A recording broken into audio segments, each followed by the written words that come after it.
공주사무소의 탁선우 변호사님께서 해주실 거고요. 제목은 임금과 임금체계에 대한 강의입니다. 네, 힘차게 박수로 환영해 주시죠. 네, 반갑습니다. 동지 여러분.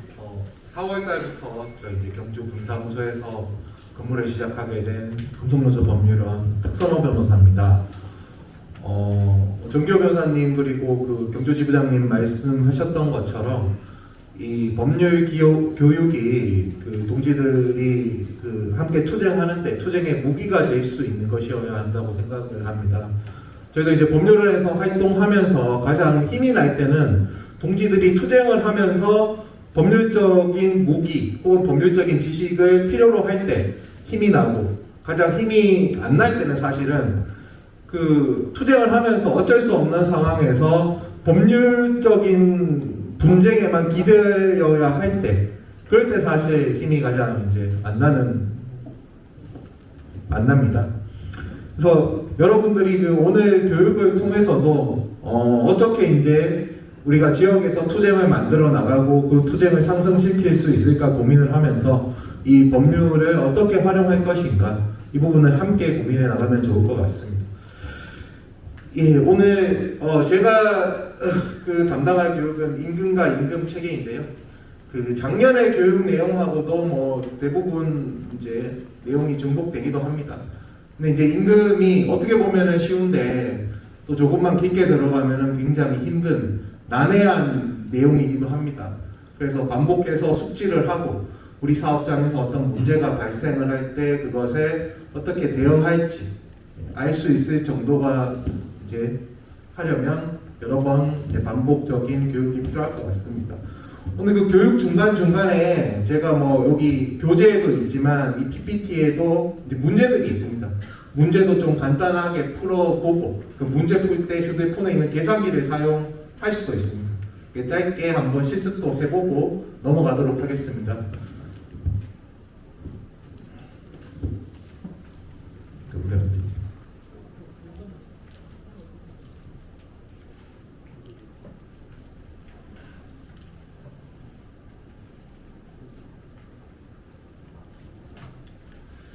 예, 그 순서는 이렇게 이제 임금의 일반적 개념과 평균 임금, 그리고 통상 임금, 최저임금, 임금 채권의 보호, 그리고 근로조건 결정에 있어서의 규범 또는 계약의 적용 순서, 임금 조정, 이런 순서대로 진행을 하도록 하겠습니다.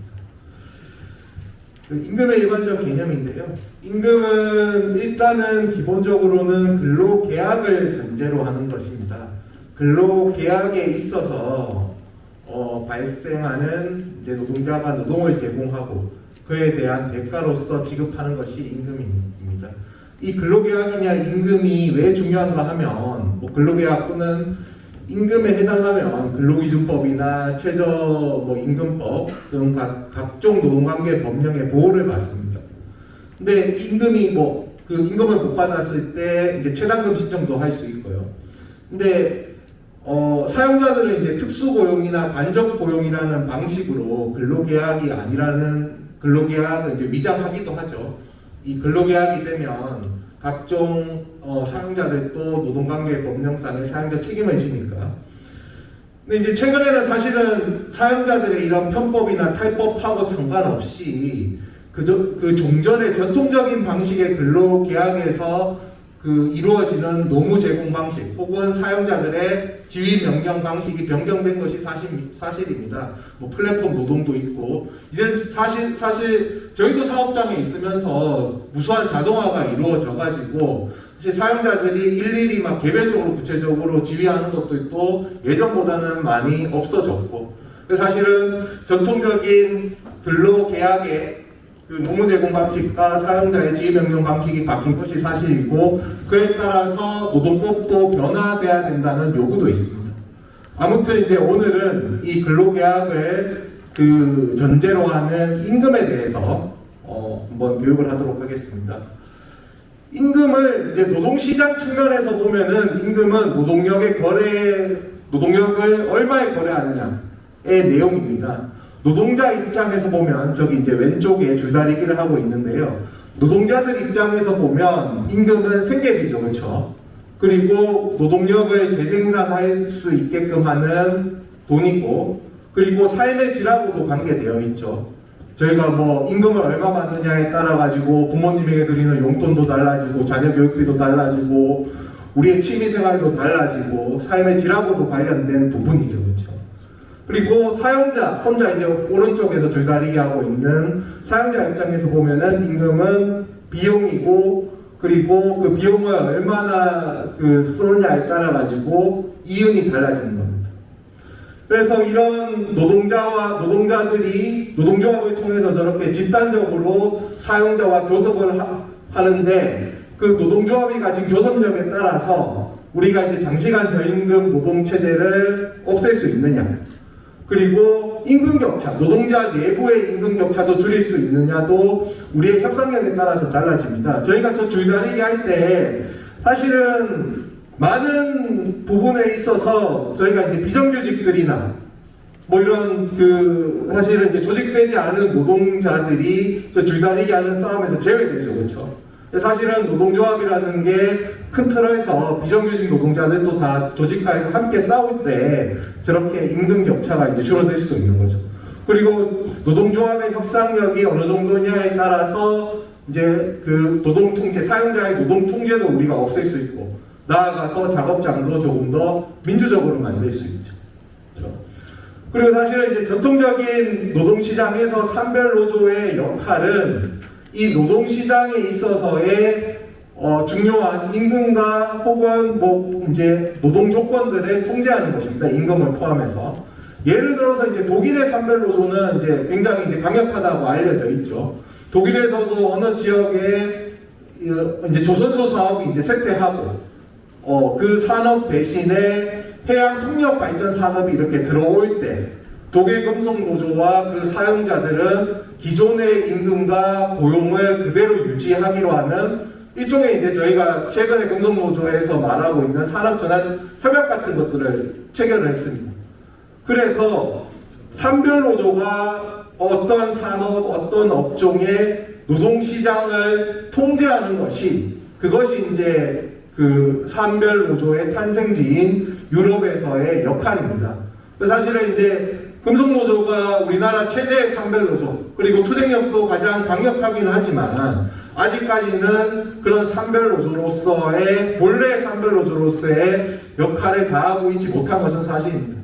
근데 기술 변화다, 기후 위기다, 이런 것들, 그리고 개별 사업장에서 이제 해결할 수 없는 문제들이 저희 앞에 점점 더 빨리 다가오면서 산별노조의 역할도 더욱 중요해졌죠. 그렇죠? 이것은 비단 임금의 문제뿐만 아니라 고용, 노동조건 전체에 관한 문제이기도 합니다. 임금 체계는 조금 부분에서 본다면은 임금의 결정 기준이나 구성 항목, 산정 방식, 결정 방식에 따라서 구분되기도 합니다. 사실은 임금의 결정 기준에 관해서 보면은 대부분의 저희 금속노조 사업장들이 아직도 연봉급 형태를 가지고 있습니다. 근데 뭐 연봉급뿐만 아니라 직무 능력에 따른 직능급, 그리고 직무의 성격에 따른, 직무의 내용에 따른 직무급, 이렇게도 구분됩니다. 사용자들이 가장 좋아하는, 선호하는 것은 직무급인데, 직무급도 성과에 연동시키는 직무성과급을 사용자들은 가장 좋아하죠. 왜냐하면 개별 노동자의 성과에 따라서 노동자들을 개별화시키고 통제시킬 수 있기 때문에. 그렇죠? 그래서 정부나 혹은 자본이 추진하고 있는 것들이 직무성과급제를 이렇게 결합시키는 이제 미국의 방식입니다. 직무급도. 근데 직무급도 사실은 미국식의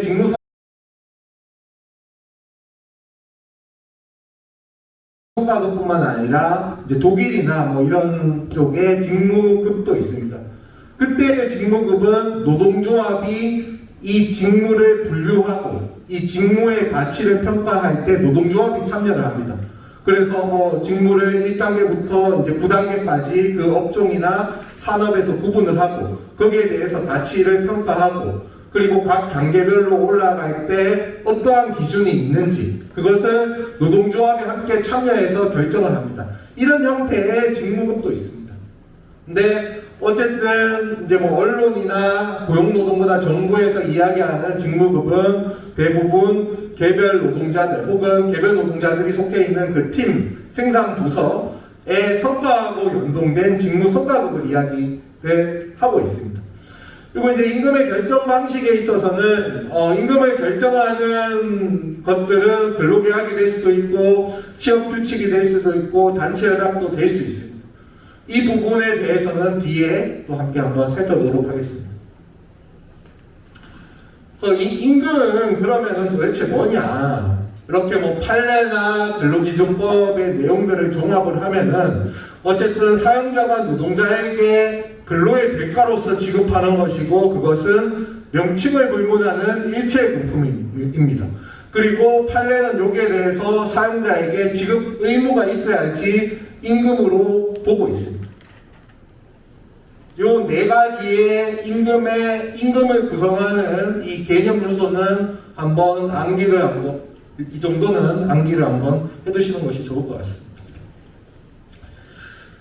자, 그러면 이제 그 방금 말씀드린 이런 네 가지 개념 요소에 비추어서 봤을 때 저희가 임금성을 판단을 할 때 은혜적이고 사용자가 호의적으로 지급되는 금품은 임금이 아니겠죠, 그렇죠? 그리고 실비 변상비적인 금품도 임금이 아니겠죠. 뭐 출장비나 이런 것들은 임금이 아니겠죠. 그리고 개별 노동자의 특수하고 우연한 사정에 좌우되는 금품도 임금이 아니겠죠. 뭐 경조사비나 이런 것들. 그리고 근로시간 면제자에게 지급되는 급여는 최근에 이제 2018년도에 대법원은 임금이라고 봤습니다. 이것은. 근데 근로시간 면제자가 아닌 무급전임자에게 지급되는 것은 임금이 아니라고 봤습니다. 이것은 임금이 아니다. 또 어쨌든 여기에서 중요한 것은 명칭에 구애되지 말아야 된다. 저희가 뭐 식비도 있을 수도 있고 교통비도 있을 수도 있고 뭐 학자금도 있을 수도 있고 그런데 그런 명칭에 구애받지 말고 앞서 말씀드렸던 이러한 임금의 개념 요소를 다 포함하고 있는지 그걸 가지고 임금인지 임금이 아닌지 판단을 하게 됩니다. 그래서 명칭을 구애받지 말고 막 이런 무수한 각종 수당들이 사업장에 있을 것입니다. 이런 수당들 중에서 좀 대부분 이제 복리후생비적인 성격을 가진 그 항목들이 임금인지 아닌지 문제가 되는데요. 한번 교재도 한번 참고를 하시고 한번 생각을 해보시면 좋을 것 같습니다. 이것을 지금 이 자리에서 다 일일이 하기는 좀 힘들 것 같고요. 네, 최근에 이제 임금하고 관련돼가지고 대법원에서 임금이 아니라고 본 게 있습니다. 복지 포인트. 사업장에 무슨 각종 포인트가 있을 수도 있고 없을 수도 있는데요. 어쨌든 이 판결에서 대법원이 임금이 아니라고 본 중요한 이유는 이것이 순수 복지 차원에서 도입된 거다. 그리고 그것이 이제 건강관리나 여가, 문화생활 등으로 사용 용도가 제한되어 있고 1년 내 사용하지 않으면 소멸되고 그래서 근로 제공의 대가에 따른 생계의 기초라고 볼 수 없다. 그리고 근로제공과 무관하게 뭐 매년 초에 일괄하여 개정된다. 이렇게 해서 임금이 아니라고 봤고 통상임금에도 해당되지 않는다고 봤습니다. 근데 누누이 강조하지만 어쨌든 이것은 명칭에 구애받을 게 아니라 다 사업장마다 이런 포인트가 있으면 도입되게 되는 경위나 배경 자체도 차이가 있기 때문에 임금의 보전적인 성격으로 도입되는 경우도 상당히 많기 때문에 모든 뭐 복지 포인트라고 이런 붙인 것들이 임금이 아니라는 판결은 아닙니다. 다만 이런 내용들을 봤을 때 임금이 아니라고 본 거고요. 예. 그리고 임금에 있어서 또 최근에 이제 많이 논란이 되고 있는 게 변동상여금 혹은 변동성과급의 이 임금이냐 임금이 아니냐 혹 뭐 퇴직금 청구할 때 주로 이제 문제가 되고 있는데요. 이것도 이제 크게 보면은 두 분류의 판례들로 이제 나누어 볼 수 있습니다. 크게 임금에 해당되지 않는다고 본 판결들은 이유들을 보면은 그의 생산 실적이나 경영 실적에 따라서 지급 여부나 지급률이 달라지는 등 지급 사유의 발생이 불확정적이라는 겁니다. 그래서 어떤 경우에는 지급되기도 하고 그의 생산 실적에 따라서 어떤 경우에는 지급되지 않기도 하는 이런 성과급들은 임금이 아니라고 봤습니다. 대신 근로의 대가로서 임금에 해당된다고 보는 경우는요. 주로 이제 그 취업규칙이나 단체 같은 게 지급 근거가 마련되어 있어서 그 지급 여부가 미리 정해져 있고 그리고 지급액이 확정되어 있는 경우 이런 경우에는 임금이라고 봤는데요. 이제 사실은 이렇게 분류하는 것이 명확하지 않습니다. 그래서 여전히 논란이 되고 있는 것이고요. 어쨌든 가장 중요한 게 임금의 네 가지 요소인 사용자와 근로자에게 근로의 대가로 비급하는 일체의 금품 그리고 사용자에게 지급 의무가 있는 것을 임금이라고 하는데 그 기준에 맞춰가지고 판단을 해야 됩니다. 그래서 최근에 이제 변동성과급하고 관련된 인정 사례들이 있는데요. 공공기관 사례입니다. 한국감정원과 한국공항공사의 경영평가급을 임금이라고 인정한 사례가 있습니다. 이때 이 판결에서 유의해야 봐야 할 것은 경영실적 평가 결과에 따라 그 지급 여부나 지급률이 달라질 수 있다는 이유만으로 근로의 대가로 지급된 임금이 아니라고 볼 수 없다 이렇게 봤습니다. 그래서 어쨌든 임금인지 임금이 아닌지 판단을 할 때 가장 핵심적인 것은 그것이 근로의 대가인지 아닌지잖아요. 그렇죠? 그래서 이 판결은 조금 더 근로의 대가인지 아닌지에 초점을 맞춰가지고 판단을 한 걸로 보이고요. 그래서 이 판결이 이제 기존의 대법원 판결과 차이가 있다 없다에 대한 논란이 있습니다. 어쨌든 근데 공공기관 경영평가 성과급이어서 이것을 민간 제조업체에도 그대로 적용할 수 있는지도 조금은 이제 문제됩니다. 왜냐하면 공공기관의 경영평가 성과급은 좀 결정되는 방식에 있어서 차이가 있습니다. 정부의 경영실적 평가에 따라서 지급이 되는데 지급받지 못할 수도 있습니다. 그리고 기재부의 예산 편성 지침에 경영평가 성과급 산정 지급 방법이 구체적으로 나와 있고요. 그리고 공공기관 내부 규정에 지급 기준 방법 시기 등이 정해져 있습니다. 이렇게 좀 경영평가급이 결정되거나 지급되는 내용들이 방식이 조금 차이가 있습니다.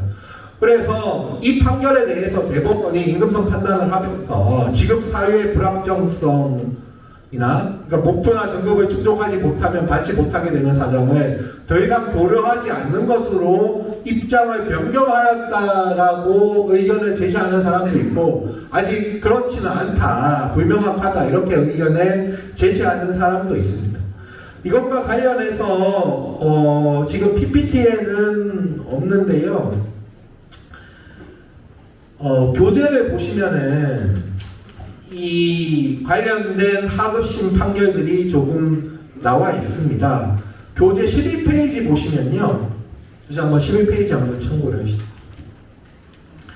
삼성전자와 SK하이닉스에서 이 성과급에 관해서 임금에 해당돼야 된다 주장하면서 소송을 제기한 사건이 있습니다. 물론 이제 아직은 1심까지 판결이 된 상태에서 모두 법원에서 1심에서는 임금에 해당되지 않는다고 봤습니다. 오늘 한번 시간 나실 때 한번 찬찬히 읽어보시면 될 건데요. 근데 또 2020년 4월 15일에 이 교재가 이제 제작되고 난 이후에 나온 판결이어서 이 교재에는 없는데요. 현대해상 화재보험 사건에서는 경영성과급의 임금성을 인정하기도 했습니다. 그 현대해상 사건에서는 그 경영성과급이 2001년도부터 지급됐는데 2002년도하고 2005년, 2006년도에는 그 지급 기준인 그 당기 순이익에 미치지 못해가지고 지급하지 못했습니다. 근데 어쨌든 이 경영실적 평가 결과에 따라서 그 지급 여부나 지급률이 달라진 케이스긴 합니다. 그럼에도 불구하고 그것이 근로의 대가인 임금이라고 봤습니다. 그 사건에서. 그 현대해상 사건도 1심 판결입니다. 그래서 그리고 그 판결에서는 그러한 성과급이 노동자들의 생활의 기초가 되는 금품의 성격을 가지고 있다. 이렇게 보고 그것이 근로의 대가로서의 임금의 성격을 가지고 있다고 봤습니다. 어쨌든 조금 이제 정리를 하면요, 좀 헷갈릴 수도 있는데요. 이 변동성과급이 사업장에 있는 분들도 있을 겁니다. 근데 이 변동성과급이 조금 지급될지 말지 혹은 지급 여부나 지급 금액이 조금 불확정적이라고 하더라도 임금으로 인정될 수 있는 여지는 있습니다. 근데 이게 뭐 제가 이게 또 임금이다 아니다 상담을 하면 그걸 명확하게 말씀드릴 수는 없을 거고요. 어쨌든 이렇게 하급심에서 2018년 이 대법원 판결 이후 하급심에서 이렇게 판결들이 조금씩 엇갈리고 있다. 이 정도 알고 계시고 그 사업장에 혹시 성과급이 있다면 한번 검토를 한번 해보시면 좋을 것 같습니다.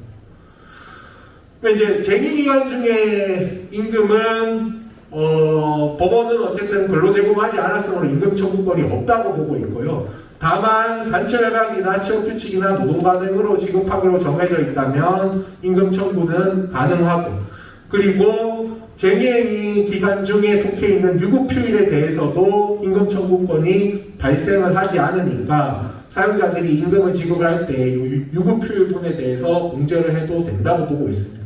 그래서 어쨌든 단체협약으로서는 이런 것들도 임금 청구가 가능할 수 있도록 만들 수 있다. 이 점을 알고 계시면 좋을 것 같고요. 저희가 이제 오늘 어쨌든 해야 될 것이 이런 임금의 기본적인 개념을 알고 평균임금과 통상임금과 최저임금을 구분하는 겁니다. 그래서 평균임금과 통상임금, 최저임금에 본격적으로 들어가기 전에 한번 머릿속에 이렇게 구분을 하고 난 다음에 들어가는 것이 조금 덜 헷갈릴 것 같습니다. 그래서 뭐 교재에도 나와 있는데요.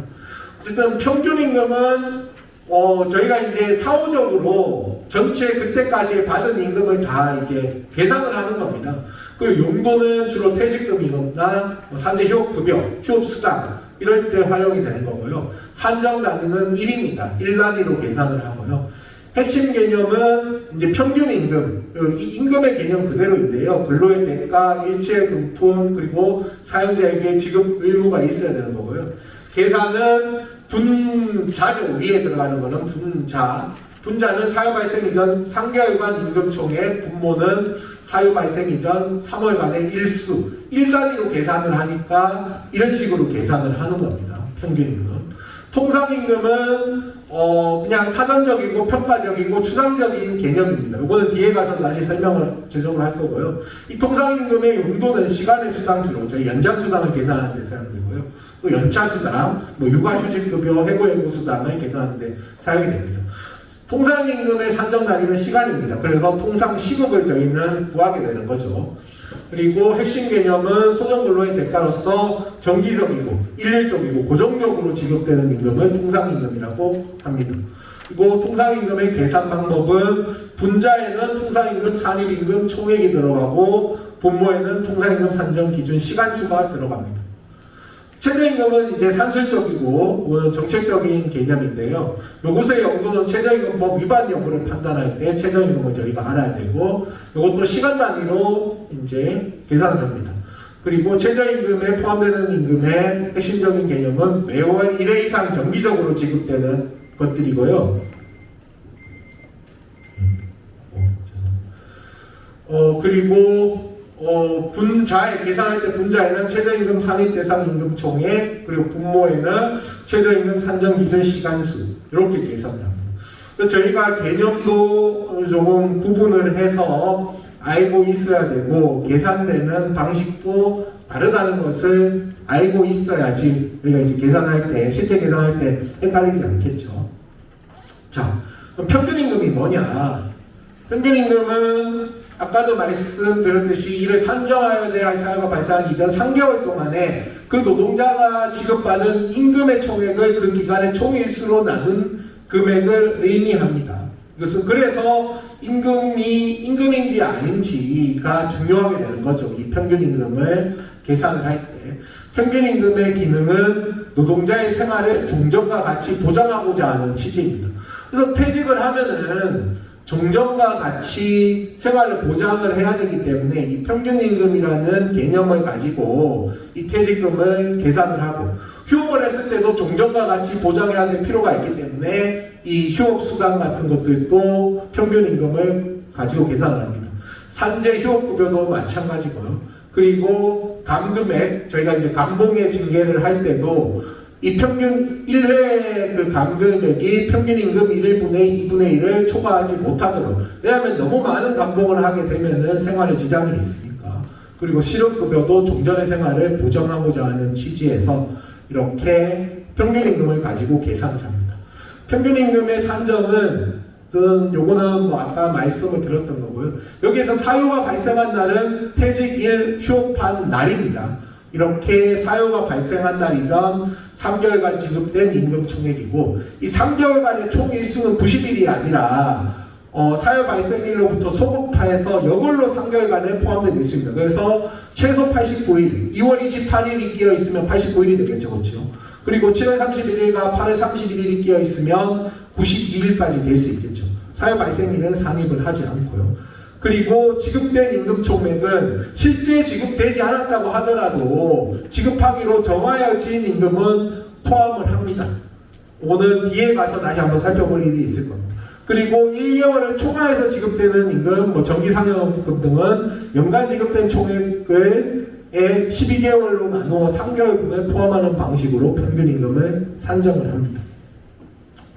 근데 이제 평균 임금을 산정을 할 때 노동자들에게 불리한 기간들도 있죠, 그렇죠? 수습 기간에는 어쨌든 90%의 임금만 받게 되니까 이런 기간을 포함하면 불리하고, 사용자의 기책 사유로 휴업한 기간도 불리하고, 쟁의행위 기간도 사실은 임금을 못 받게 되니까 이 기간도 포함해서 계산하면 불리하고, 이런 것들은 근로기준법 시행령 2조 1항에서 제외하도록 하고 있습니다. 평균 임금을 계산을 할 때. 자, 그러면 이제 위법한 쟁의행위 기간은 평균 임금 계산을 할 때 포함할까요? 포함하지 않을까요? 이거를 포함을 하면은 저희 노동자들에게 불리하죠.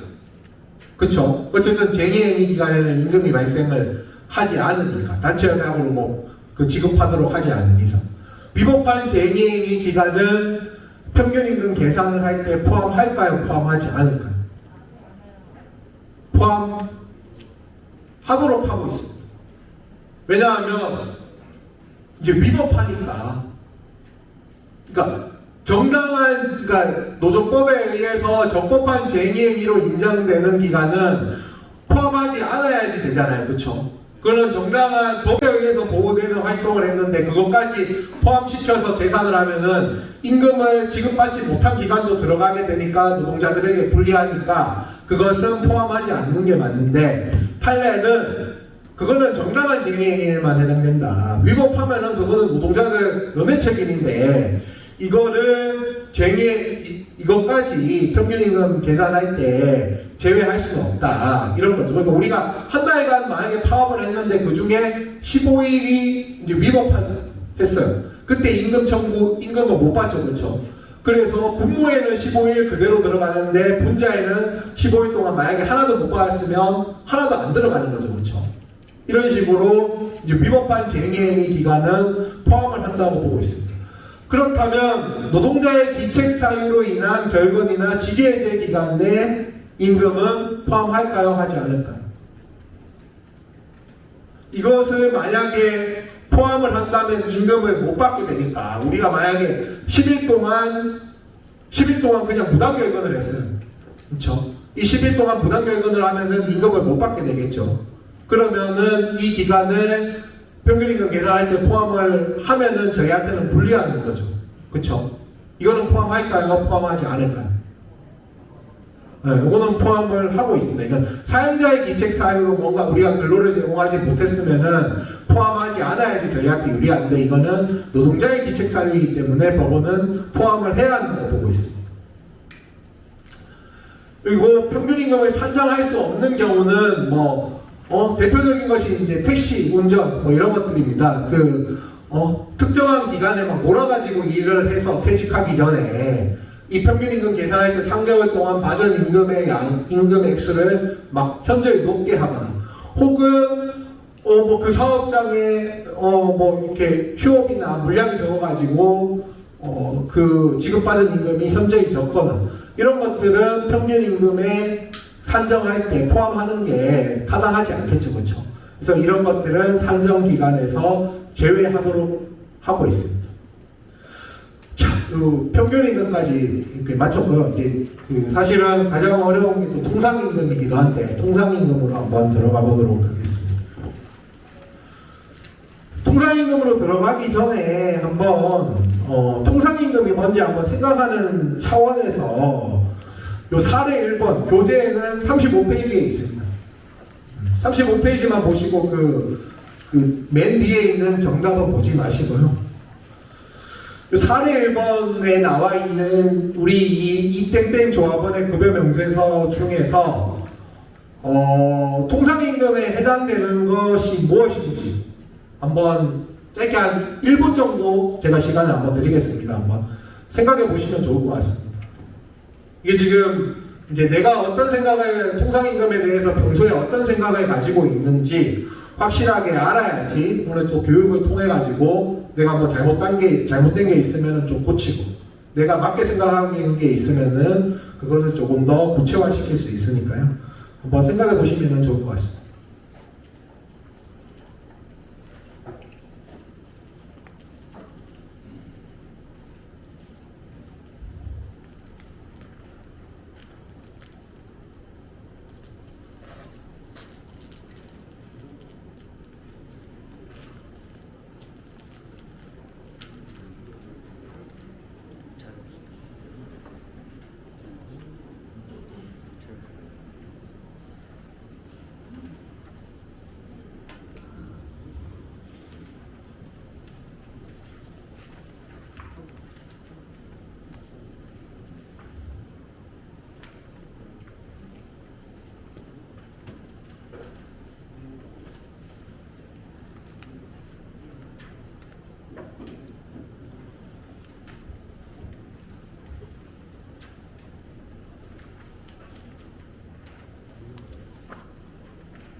자, 한번 같이 생각을 해봐.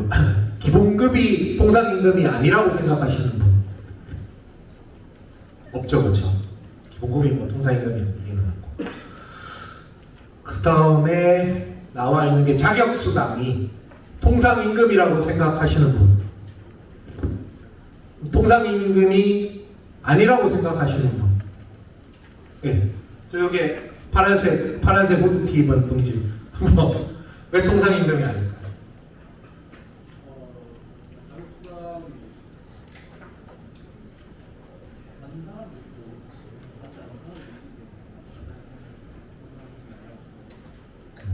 쟁점은 확실하게 명확하게 이제 잡으신 것 같습니다. 그게 사실 헷갈릴 수도 있는 거고. 혹시 통상임금이라고 생각하시는 동지 있으신가요? 예, 저기 맨 뒤에 그 손 드신 예. 왜 통상임금이라고 생각을 하십니까? 예. 대부분 저희 조합원들이 이제 쟁점은 다 잘 파악을 하고 있는 것 같습니다. 이것은 어쨌든 통상임금으로 보고 있습니다. 그러니까 일정한 직책을 맡은 사람이기만 하면 매달 고정적으로 지급을 하고 있습니다. 근데 이게 이제 일정한 직급비, 반장금, 우리 이제 파란색 후드티 입은 동지께서 말씀하신 것처럼 어떤 사람은 받고 어떤 사람은 안 받잖아요. 그렇죠? 근데 그것은 법원에서는 그 부분의 고정적인 임금인지 아닌지 그 차원에서 판단을 하는 게 아니라 일류성에 관해서 판단을 합니다. 그러니까 특정한 이제 근로의 질이나 양하고 관련된 특정한 조건을 충족하기만 하면 다 받는 그런 임금은 일류성을 충족한다고 해서 통상임금으로 보고 있습니다. 이 중식대는 어떨까요? 중식대가 통상임금에 해당된다고 생각하시는 분들 있으신가요?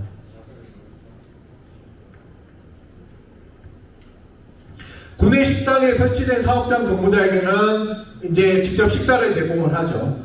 근데 중식을 이용하지 않았더라도 중식대를 별도로 지급하지는 않습니다. 이 구내식당이 있는 사업장에서는 뭐 제1공장에서는 근데 구내식당이 설치되지 않은 제2공장에는 중식대를 지급을 합니다. 근데 이 제2공장에 이 조합원들은 아 이거 통상임금 아니냐 우리 연장수당할 때 이거 넣어서 계산을 해달라 주장을 합니다. 이 법원에 가면은 인정될 수 있을까요? 인정되지 있지 않을까요? 네? 안 됩니까? 안 되나요? 된다고요? 안 된다고 생각하시는 동지. 그럼 통상임금에 해당된다고 생각하시는 동지. 다들 이제 손을 안 대시는데.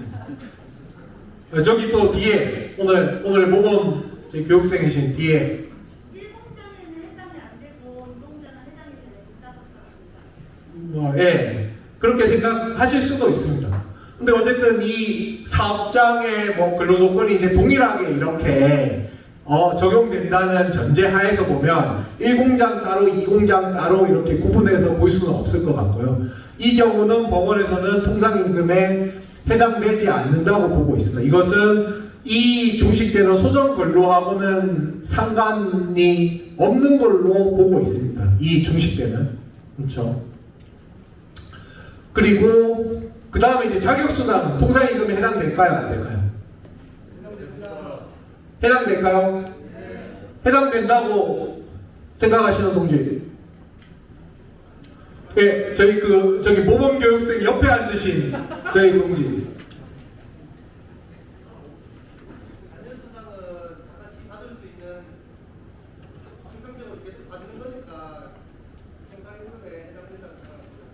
근데 자녀수당이어서 만약에 자녀가 없으면 못 받잖아요. 자녀가 10명이다 그러면 50만 원 지급받고. 아니요, 그게 정해져 있지 않습니까? 2명, 2명, 3명, 3명까지 지급을 한다는 게 정해져 있기 때문에 네. 통상임금에 들어간다는 생각합니다. 예. 만약에 이게 아니라고 생각하시는 동지도 있으신가요? 자녀수당이 통상임금이 아니라고 생각하시는 동지 있을 것 같은데. 예. 저기 방금 손 든 동지. 변호사님 말씀처럼 자녀 1인당 5만 원 지급되면 저기 뭐 받는 사람들에 따라서 금액적인 차이가 발생하고 모든 사람 못 받는 경우도 있기 때문에 아니라고 봅니다. 예. 그러니까 법원은 말씀하신 것처럼 이 추가적인 조건으로 보고 있습니다. 이건 또 소정근로에 하고도 좀 무관하고 이 자녀가 있는지 없는지 여부에 따라서 지급 여부가 달라지기 때문에 이것은 그 통상적인 소정근로에 대한 통상적인 임금은 아니라고 보고 있습니다. 이것은 고정성이 없다고 보고 있습니다. 소정근로의 대가도 아니라고 보고 있습니다. 이것은. 체력단련비는 어떨까요? 20일 이상 근무자에게 5만 원을 지급합니다. 이것은 통상임금이겠죠? 아닙니다, 여러분. 그렇죠? 20일 이상 근무한 사람에게만 주는 거잖아요. 그렇죠? 상여금은 어떻게 될까요? 기본급의 연 600%를 짝수단을 지급하는데 단 지급의 당시 재직 중인 자에게만 하나입니다. 이것은 어떨까요? 이런 통상임금에 해당된다고 보시는 분, 안 된다고 보시는 분. 이건 사실은 아직 법원에서도 좀 명확하지 않아요. 이건 사실은 관점에 따라서 달라질 수도 있고, 이게 지급의 당시에 재직하는 사람이라는 게 조건으로, 추가적인 지급 조건으로 보느냐 아니냐에 따라 가지고 통상임금에 해당된다고 볼 수도 있고 안 된다고 볼 수도 있습니다. 그러니까 저희가 이제 통상임금에 본격적으로 들어가기 전에 좀 쟁점을 형성하기 위해서 그렇게 문제를 한번 내봤는데 조금 헷갈리죠. 그렇죠? 뭘 가지고 판단을 해야 될지. 그렇죠? 그래서 한번 사전적으로 한번 이렇게 한번 문제를 구성을 해봤고요. 그 뒷부분에 답은 있는데 뒷부분의 답은 나중에 한번 살펴보시면 되고요. 그럼 통상임금이 과연 뭐냐? 통상임금은 왜 필요한가 하면 소정근로에 대한 임금액을 기준으로 소정외 근로 등에 대한 대가를 정하겠다는 것입니다. 소정근로에 대한 임금액을 기준으로 소정외 근로 등에 대한 대가를 정하기 위해서 이 통상임금이 필요한데, 그래서 근로기준법은 정기적이고 일률적으로 소정근로 또는 총근로에 대하여 지급하는 것을 통상임금이라고 보고 정의하고 있는데요. 이것만 가지고는 과연 통상임금이 뭔지 정확하게 알 수 없다. 그렇게 해서 판례는 조금 더 구체화하고 있습니다. 통상임금은 소정근로 시간을 통상적으로 제공하는 근로인 소정근로의 대가로서 지급하기로 약정한 공품으로서 정기적, 일요일적, 그리고 고정적 이 근로기준법에는 없는 고정성이라는 개념을 가지고 더 추가하고 있습니다. 그래서 이 개념을 추가시키는 게 반드시 필요한가? 이 고정성은 일률성에서 판단을 하면 되는 거 아닌가? 이런 비판도 있습니다. 예를 들어서 아까 반장 직급 이상에게만 지급하는 아까 뭐죠? 자격수당을 판단을 할 때 그때 이제 반장급 이상이면은 일률적으로 다 주잖아요. 그렇죠? 특정한 자격 조건을 갖춘 그때 이 고정성도 함께 판단하면 되지 않느냐 이런 비판도 있습니다. 근데 어쨌든 법원은 중요하게 이 통상임금 판단을 할 때 고정성이라는 개념을 매우 중요하게 보고 있고 이것 때문에 통상임금에 해당되지 않는다고 보는 이제 임금들이 발생을 하게 됩니다. 통상임금의 성격은 한번 살펴보시면은 아까 말씀드렸듯이 사전적 평가적이고 그리고 추상적인 임금 개념입니다. 우리가 흔히 말하는 통상임금 소송을 할 때 통상임금을 달라는 소송은 아니죠. 그쵸? 우리가 통상임금 소송 많이 하죠. 우리 통상임금 얼마 줘? 이게 아니잖아요. 그쵸? 그 소송은 통상임금 계산이 잘못됐다. 이 통상임금은 법정 수당을 계산하기 위해서 사전적으로 이렇게 그리고 소정근로의 대가가 얼마인지 그 소정근로를 평가해가지고 이 산정하는 임금인데 이 통상임금을 달라는 게 아니라 이 계산이 잘못됐기 때문에 우리의 법정수당도 잘못 지급됐다. 법정수당을 더 달라 이런 거잖아요. 그렇죠? 그래서 이 통상임금은 추상적이고 사전적이고 평가적인 도구적인 개념입니다. 우리가 법정수당을 계산하기 위해서. 그렇죠? 그리고 어쨌든 이 통상임금은 근로계약 체결시 혹은 뭐 변경시에 소정근로의 양가치를 어떻게 평가하였는지하고 관련된 문제입니다. 이 통상임금의 기능은 아까 말씀드렸듯이 가장 기본적인 게 이런 연장 야간 휴일근로 수당, 연차 유급 휴가 수당과 같은 이 법정 수당들을 계산을 하는 겁니다.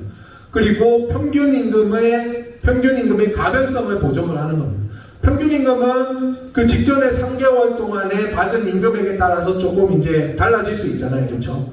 이렇게 가변적인데 통상임금은 이제 그것보다는 훨씬 더 가변성이 적어서 평균임금이 통상임금보다 적은 경우 통상임금은 평균임금으로 하도록 하고 있습니다.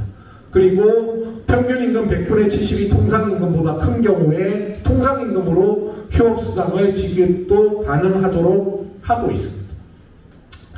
이제 이게 가장 중요하죠. 통상임금의 개념 4요소가 뭔지 소정근로에 대한 대가입니다.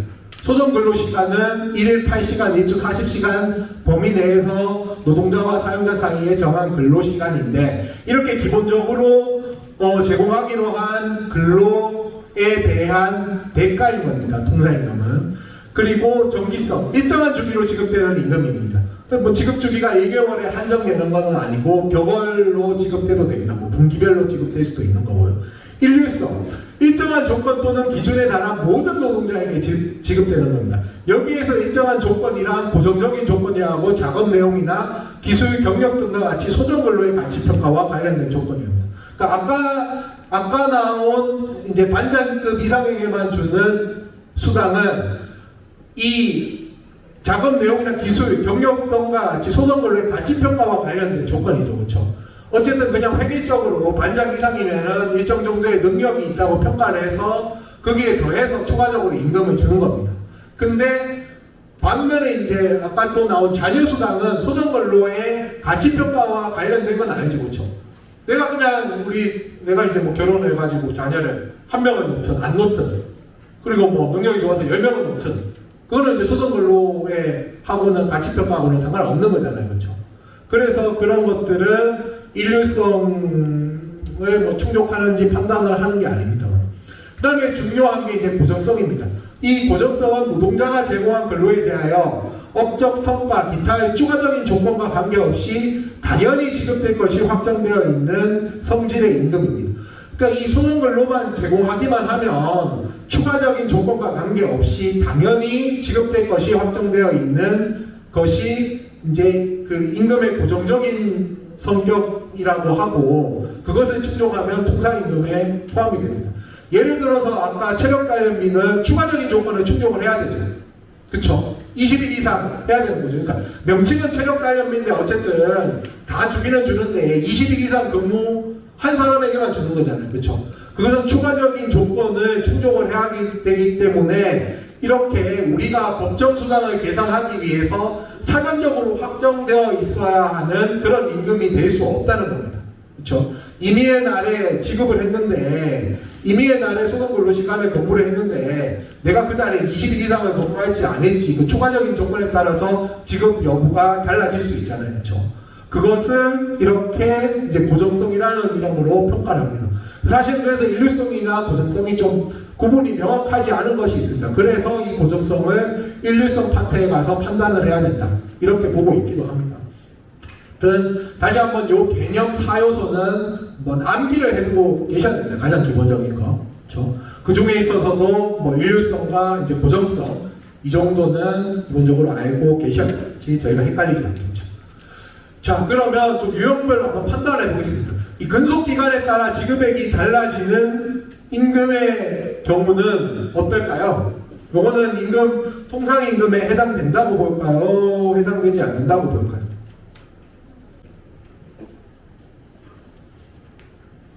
이거는 이제 교재 35페이지부터 나와 있습니다. 근속기간에 따라 지급액이 달라지는 임금.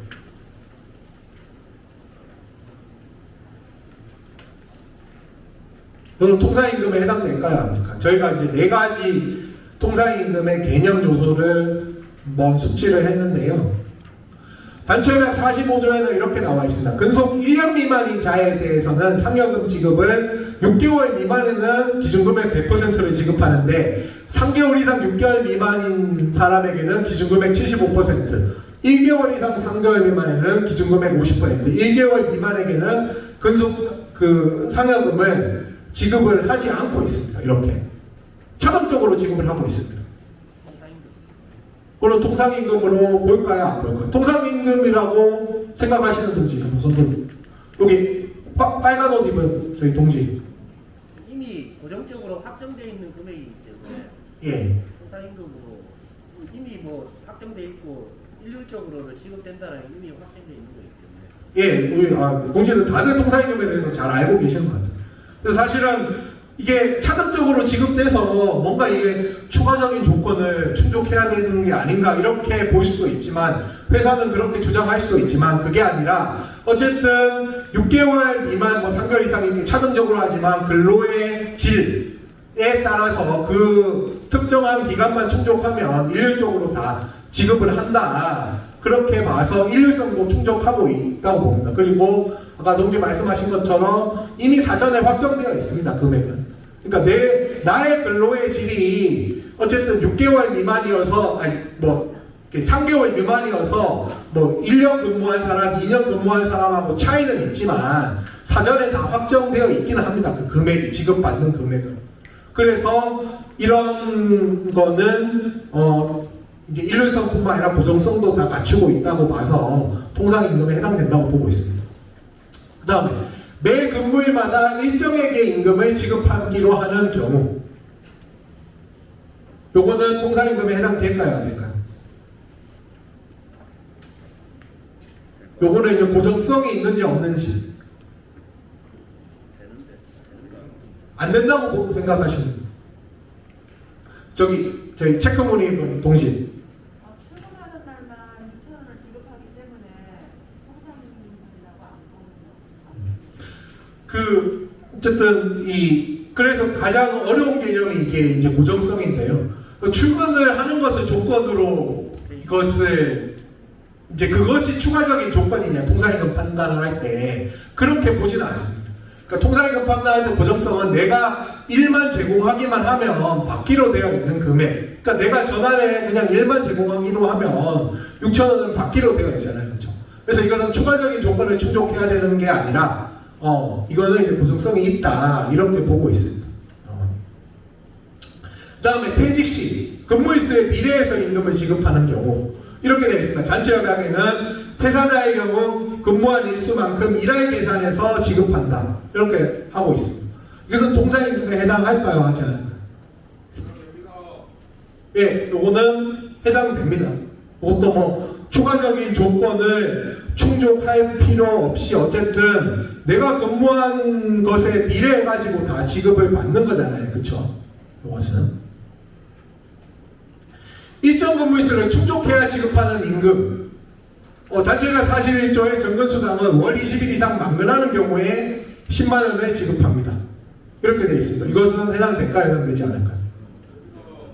해당된다고 보시는 분? 해당 안 된다고 생각하시는 분지? 통상임금에 해당될까요? 해당되지 않을까요? 저희 손을 아무도 안 들어서 이 파란색 후드티 입은 동지. 네, 이거 통상임금에 해당될까요? 해당되지 않을까요? 왜 안 될까요?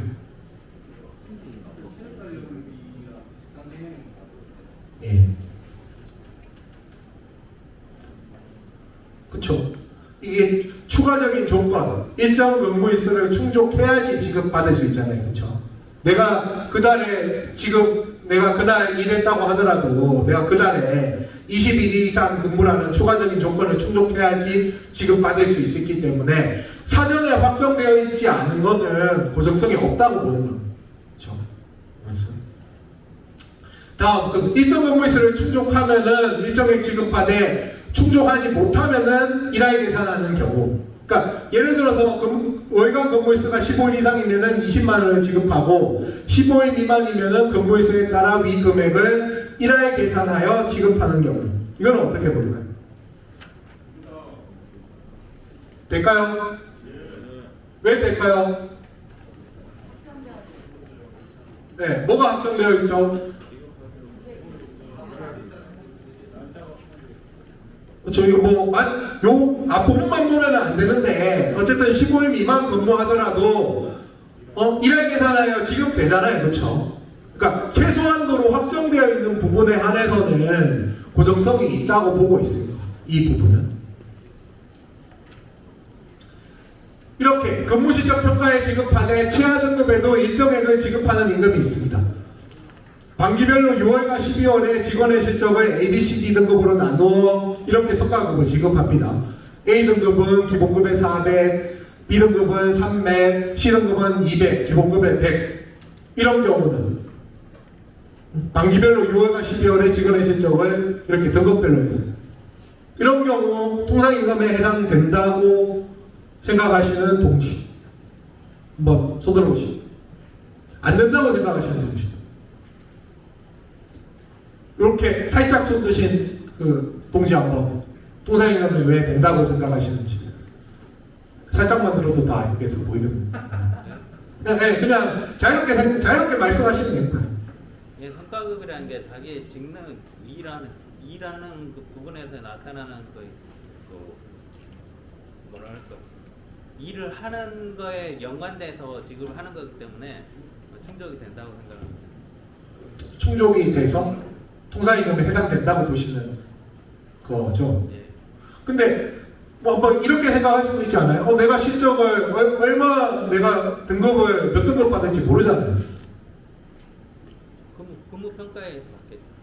그러니까 내가 6월달에 12월달에 근무 실적 평가를 A 등급 받을지 B 등급 받을지 C 등급 받을지 모르잖아. 내가 3월달에 일을 했어. 그러면은 통상임금은 어쨌든 고정성이 있어야 되는데 사전에 확정되어야 되는 임금인데 사전에 고정적으로 지급되기로 확정되어 있는 임금이어야 되는데 내가 3월달에 일을 했을 때 내가 6월달과 12월달에 인사 등급을 얼마나 몇 등급을 받는지 알 수가 없어. 예? 손 들고 한번 말씀해. 예, 저쪽에 모범 교육생 옆에 그 동지 한번. 그러니까 기술적으로 가는데 자기가 받는 돈보다 100%라는 걸 충족해 주기 때문에 그래서 인정이 된다고 생각해요. 그보다 낮으면 인정이 안 될 건데 그보다 높기 때문에 인정이 된다고 생각해요. 예. 최소한도가 100% 정해져 있기 때문에 인정이 되는 것 같습니다. 그렇죠. 최소로는 어쨌든 내가 내가 어떤 등급 받기 때문에 이 최소 등급은 받을 수 있잖아요. 그렇죠? 최소 100%까지는 받을 수 있잖아요. 그렇죠? 그래서 요 한도 내에서는 고정성이 인정된다는 겁니다. 내가 일을 그러니까 뭐 인사평가가 아주 공정하다는 전제하에 내가 일을 잘하든 못하든 어쨌든 나는 100%는 최소 기본급의 100%는 받을 수 있는 것으로 사전에 확정되어 있기 때문에 요 범위 하에서는 통상임금에 해당된다고 보는 겁니다. 예. 그러면 만약에 F급이 있어서 F급은 90% 준다 그럼 까이는 거잖아요. F 등급은 하나도 안 준다. 하나도 안 준다고 되어 있으면은 고정성이 없다고 그 판단될 수 있습니다. 안 주는 것도 고정이라고 봐야 되나요? 그러니까 그렇게 되면은 내가 일을 해도 하나도 못 받을 수도 있잖아요. 그렇죠? 내가 일을 했는데 하나도 못 받을 수도 있잖아요. 사전에 확정되어 있잖아요. 최소한도의 금액이 없잖아요. 그렇죠? 그래서 그거는 고정성이 없다고 해서 인정이 안 될 수도 있습니다. 그러니까 내가 일을 하면은 무조건 어쨌든 100%는 이 경우에 무조건 100%는 맞잖아요. 기본급 100%는. 그러니까 내가 일을 어떻게 하든 간에 그렇죠? 요거는 이제 고정성이 있다고 그러는 겁니다. 요게 이제 한국 GM의 사례입니다. 한국 GM의 사례. 그 다음에 주유수당은 통상임금에 포함될까요? 포함되지 않을까요? 법원은 어쨌든 포함이 안 된다고 보고 있습니다. 그러니까 주유수당은 소정근로일수를 개근한 사람에게만 주는 것이므로 추가적인 조건을 충족해야 된다는 겁니다. 그래서 고정성이 없다고 보고 있고 주유수당은 통상임금에 해당되지 않는다고 보고 있습니다. 근데 반면에 주유수당은 최저임금에는 산입이 됩니다. 요거는 이제 외우고 있으셔야 됩니다. 그렇죠? 주유수당은 통상임금에는 포함되지 않으나 최저임금에는 산입이 됩니다. 그렇죠? 통상임금과 주유수당은 개념의 차이가 있기 때문에. 그 다음에 이제 재직자 조건이 있는 정기상여금의 통상임금성이 가장 문제가 되는데요. 2013년도에 대법원 판례가 정기상여금에 있어서 재직자 여부에 대해서 명확하게 판단을 하지 않았습니다. 그래서 그 이후에도 계속 좀 판결들이 엇갈리게 나오고 있습니다. 크게 보면은 이 세 부류로 나뉘게 되는데요. 재직자 조건은 유효하므로 그러니까 재직자에게만 지급한다는 그런 겁니다. 상여금을. 그런 재직자 조건은 유효하므로 고정성이 없다. 그래서 통상임금이 아니라고 보는 판결들이 있습니다. 왜냐하면은 재직이라는 추가적인 조건을 충족해야지 지급을 하니까. 반면에 재직자 조건은 무효다. 아니 왜 내가 일을 했는데 노사 합의든 사용자가 일방적으로 정하든 재직하는 사람에게만 지급한다고 하고 있느냐. 그거는 무효다. 이렇게 해서 무효이므로 이제 고정성이 있다고 보는 겁니다. 재직자 조건이 없으니까 추가적인 조건도 없는 거잖아요. 그렇죠? 그 다음에는 재직자 조건은 유효하지만 고정성이 부정되지는 않는다. 이런 판결도 있습니다. 이 1번 판결은 대법원 판결들이 좀 있습니다. 여기에서 보듯이 우리은행이나 엠테크놀로지 코리아 사건 등에서 재직자 조건 부과는 근로기준법상 위약예정금지 및 임금전액지급원칙 등에 반하지 않아서 유효하다. 이렇게 봐서 그러니까 이거는 일을 시키고 돈을 안 주는 것은 아니다. 이거는 재직자 조건을 붙여놓으면 어쨌든 유효하다. 이렇게 봐서 통상임금성을 부정한 대법원 판결들이 있습니다. 근데 이런 판결들 이후에도 이제 저희 금속사업장들이 한데요. 정기상여금에 부과된 재직자 조건에 유효하다. 이것이 이제 무효라고 본 판결들도 있습니다. 이것은 세아베스티 사건인데 서울고등법원에서 무효고 그래서 통상임금에 해당된다고 보고 현재 대법원 전원합의체에 회부되어 있습니다. 여기에서의 핵심적인 논리는 아까 말씀드렸던 것처럼 이것을 왜 일을 했는데 이렇게 노사 합의로 왜 지급하지 않겠다고 하는 거냐. 그거는 유효하지 않다. 그래서 이 재직자 조건은 무효이고 그래서 추가적인 조건도 없다. 이렇게 본 겁니다. 그리고 이제 얼마 전에 또 나온 인지 컨트롤 사건입니다. 여기는 이것도 이제 통상임금에 해당된다고 본 사건입니다. 근데 이것은 또 논리가 조금 차이는 있습니다. 그러니까 이거는 이 짝수날마다 이렇게 그 상여금을 지급하는 거였는데요. 물론 명절에도 지급하지만 기본적으로 짝수날 지급하면은 만약에 4월 10일 날 지급받았습니다. 그럼 4월 10일 날 지급받은 거는 우리가 매달 지급받는 거는 매달 이제 뭐 그 달이나 아니면 그 전달에 일한 건 한 달치 임금이잖아요. 그렇죠? 이거는 짝수날에 지급받은 거니까 매달 지급받는 거는 아니고 중간에 이렇게 사이에 이제 걸쳐 있다는 겁니다. 그래서 내가 미리 일한 것에 대한 대가로서 지급받았지만 일하지 않은 미래에 일할 거에 대한 대가로도 지급받은 거라는 겁니다. 그래서 그것이 이 재직자 조건이라는 것이 일방적으로 노동자들에게 불리하지만은 않다는 겁니다.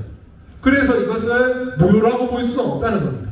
그러나 이제 연간 상여금은 이 연간법 800% 지급한다 이런 것들은 연간 소정근로의 대가이다. 그래서 연간 소정근로를 제공하기만 하면 추가적인 조건의 성취 여부와 관계없이 당연히 지급되는 임금이다.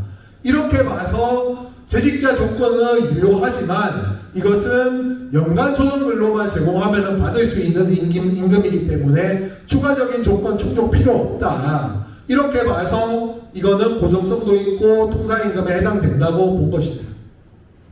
사실은 아직까지도 많은 논란이 되고 있는 게 재직자 조건이 붙은 정기상여금이 통상임금에 해당되는지 여부인데 대법원 전원합의체에 올라가 있고 이것도 대법원에 올라가 있으니까 언제 될지는 모르지만 대법원에서 다시 한번 이 정기상여금의 통상임금에 대해서는 정리될 겁니다. 그렇죠? 질문 하나만 해도 될까요? 네. 아니 지금 아까 인지 컨트롤 사건에서 네. 보통 정기상여금이 2달에 한 번씩 가는 경우는 보통 그 법원 소송에서 그 통상임금 인정 안 해주잖아요. 보통 예. 제외됐을 때. 예. 근데 만약에 이게 12달 월할분산으로 만약에 시켰을 때는 또 된다고 얘기를 하는데 그건 어떻게 된 겁니까? 월할 분산으로. 네, 그러니까 보통 6개월에 주는 걸 12개월로 분산시켰을 때는 정기적 일률적으로 하기 때문에 재직자 조건이 있더라도 통상임금에 해당된다는 얘기를 들었거든요. 그거는 이제 월할보다는 어쨌든 재직자 조건이 중요하고, 그러니까 월할로 가면은 그걸 최저임금에는 산입이 되고요, 그렇죠? 근데 그것에 재직자 조건이 붙었다면은 방금 설명드린 이런 기준에 따라서 판단을 해야 되는 거죠. 저 인지 같은 경우도 800%를 짝수달에 주지만 최저임금 때문에 월할 분산을 시켜서 저렇게 된 걸로 알고 있거든요. 예. 그래서 처음에 1차에서 패소했다가 2차 고법에서 월할 분산 변경된 상황 때문에 승소한 걸로 저는 그렇게 알고 있습니다. 그거는 아닌 것 같은데요. 월할로 분산됐기 때문에. 그러니까 근데 변동된 상황은 그 월할 분산한 것 빼고는 변동된 게 없었거든요. 왜냐면 처음에 1차 지방에서 패소하고 2차 고법에서 바뀔 때 그 중간 기간에서 바뀐 내용이 딱 회사에서 바뀐 거는 월할 분산은 그 내용밖에 없었어요. 그거는 이제 최저임금법에 맞춰가지고 회사가 임금 안 올려주려고 월할로 지급하기 시작한 거고, 네. 그 변경된 사정 때문에 이 판결이 바뀐 건 아니고요. 이거는 이제 이 재직자 조건을 어떻게 볼 것인가에 대한 관점이 1심 법원과 2심 법원의 차이가 있었던 겁니다. 월할로 해서 그것이 뭐 그 결정적인 요인이 돼가지고 이게 바뀐 거는 아닙니다. 재직자 조건에 대해서 어떻게 볼 것인지 1심과 2심의 견해 차이가 있었던 겁니다. 네. 조금 더 이제 약간 빨리 하고 휴식 시간을 한번 가져야 될 것 같은데요. 예. 그리고 이제 불리한 노동 관행에 대해서는 계속해서 이의 제기가 필요합니다. 이 법원은 재직자 조건이 명문으로 없어도 재직자에게 지급되어놓은 관행이 성립되어 있다면 통상임금에 해당되지 않는다. 고정성이 결여되어서 이 티센크루프 엘리베이트 사건에서 그렇게 봤고요. 그리고 일정 근무일수 요건에 대해서도 명문의 규정은 없으나 이 노동 관행이 성립되었다고 해서 이제 강원랜드 사건에서도 통상임금성을 부정했습니다. 그래서 명문의 규정이 없다고 하더라도 나중에 알고 보니까 우리가 잘못 지급받고 있네, 이런 것들이 있을 수 있습니다. 그런 것들에 대해서는 계속적으로 이의 제기를 할 필요가 있습니다. 그렇지 않으면 법원에서 이제 노동 관행으로 인정을 할 수도 있습니다. 이런 추가적인 조건과 관련해서. 그리고 정기사용과 신의치계 관련해서 최근 법원은 엄격하게 적용하는 경향입니다. 회사들이 이제 저희가 뭐 이렇게 추가 청구하면 회사가 어렵다. 왜 노사 합의로 해놓고 지금 와서 이러느냐. 이렇게 신의칙 위반이다. 이렇게 주장을 하는데요. 여기에 대해서 법원은 이러한 신의칙 주장이 이 법정수당을 추가로 지급을 하면 사용자에게 중대한 경영상의 어려움을 초래하거나 기업의 존립을 위태롭게 해서 신의칙에 위반되는지는 신중하고 엄격하게 판단을 해야 된다. 이렇게 보고 있습니다. 사실은 신의칙 주장을 받아들인 것 자체가 말이 안 되는데 이것에 대한 반성적인 고려인 것 같습니다. 대법원에서. 통사임금의 산정은 시간급 원칙입니다. 시간급은 분자는 통사임금 총액이 들어가죠. 저희가 이제 고정성, 일률성, 정기성 이런 거 고려해가지고 통상임금 항목에 들어가는 거 다 들어가고요. 그리고 통상임금 산정 기준 시간 수를 분모에다가 이렇게 놨습니다.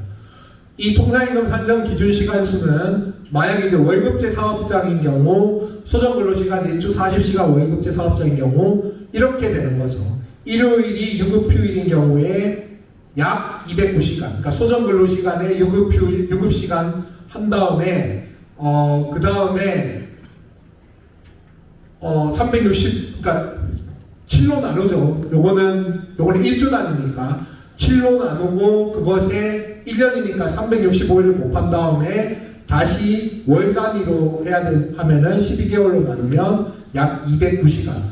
요거는 뭐 아마 알고 계시는 분들이 많을 겁니다. 그리고 토요일 4시간, 일요일 전체가 유급휴일은 약 226시간. 그리고 토요일, 일요일 모두 유급휴일은 약 243시간. 여기에서 어쨌든 통사임금 산정 기준 시간 수는 소정근로시간과 그리고 유급으로 처리되는 시간은 다 포함된다는 거죠. 이제 비교해서 알아둬야 될 게 최저임금 계산할 때는 유급으로 처리되는 시간 중에 약정 유급 시간은 포함되지 않죠. 그것이 최저임금과 통상임금의 차이죠. 통상임금은 유급으로 처리되는 시간은 통으로 다 들어간다. 통으로. 법정이든지 약정이든지. 그렇게 알고 계시면 됩니다. 한번 사례를 한번 간단하게 살펴보고 좀 쉬는 시간에 들어가겠습니다. 김땡땡 조합원의 시간급 통상임금은 얼마일까요? 이거는 교재에도 나와 있는데요. 교재 56쪽에 한번 보시면 됩니다. 휴대폰을 꺼내가지고 한번 계산을 제가 한 1분 정도 함께 드릴 테니까. 소정근로시간은 8시에서 17시까지입니다. 휴게시간이 중간에 1시간 있고요. 근무일은 월에서 금요일입니다. 그리고 유급휴일은 토요일 4시간, 일요일, 주일 전체 8시간입니다.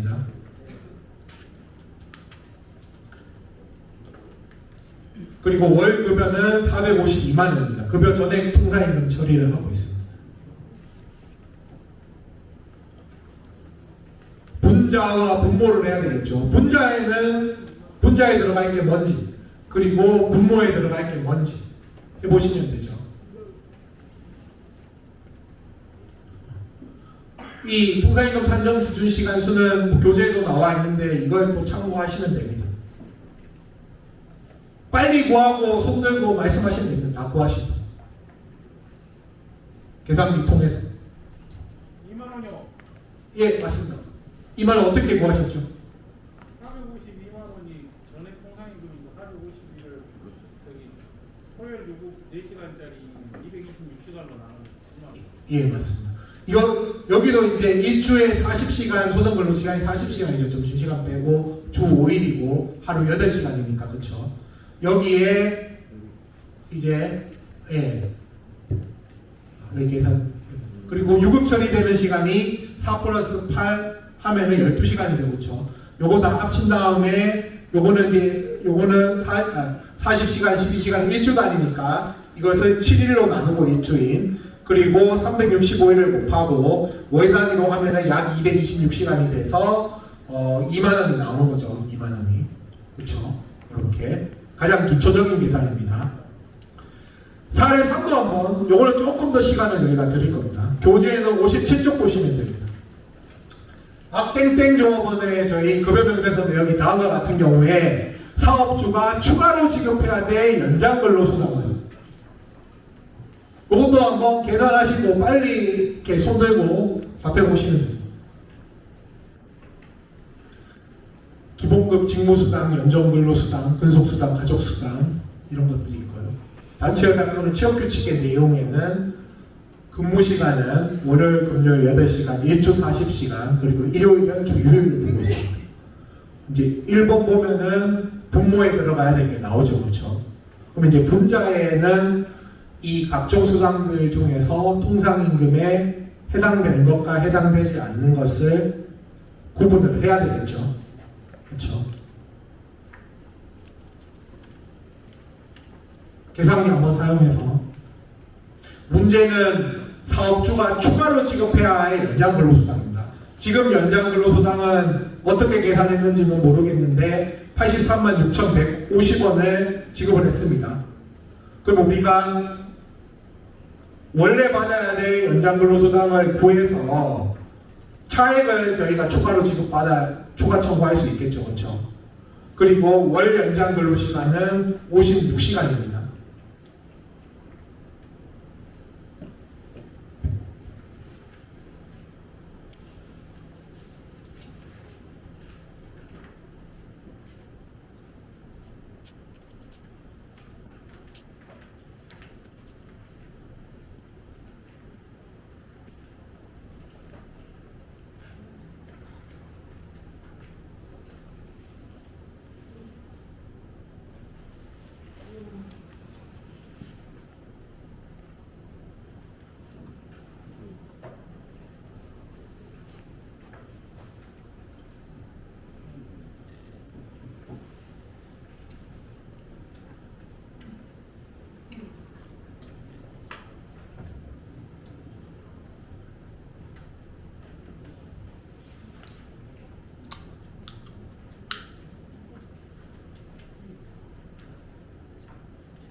어떤 항목들이 통상임금에 들어가 있을지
자기 사업장이라고 생각하시고 물어보시면 됩니다.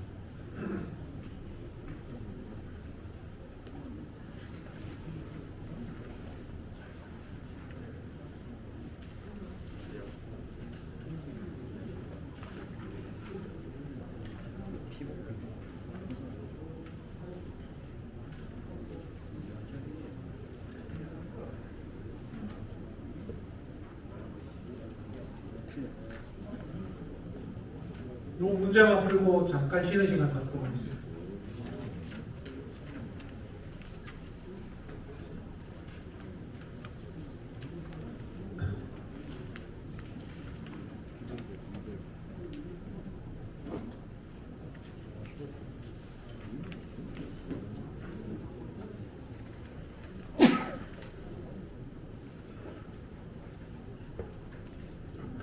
예, 저기 16만 3,615.5원. 16만. 4,615원. 예, 제가 계산한 거랑 조금 차이가 있네요. 15만 2,530원. 다 조금씩 차이가 있어요. 10만 2,000원. 10만, 예? 10만 280. 9만 2천 원. 10만, 280. 정답, 저기, 예, 파란색. 오. 한번, 어떻게 계산했는지 한번 일어나셔가지고 큰 소리로 한번 설명을 저희 좋아하는 동기들에게 해주시면 좋겠습니다. 그래서 먼저 그 통상식으로 먼저. 예. 통상식으로 항목을 먼저 찾아야 됩니다. 네, 통상임금 항목에 해당되는 거 한번 말씀해 주시죠. 기본금이 되고요. 예, 기본금.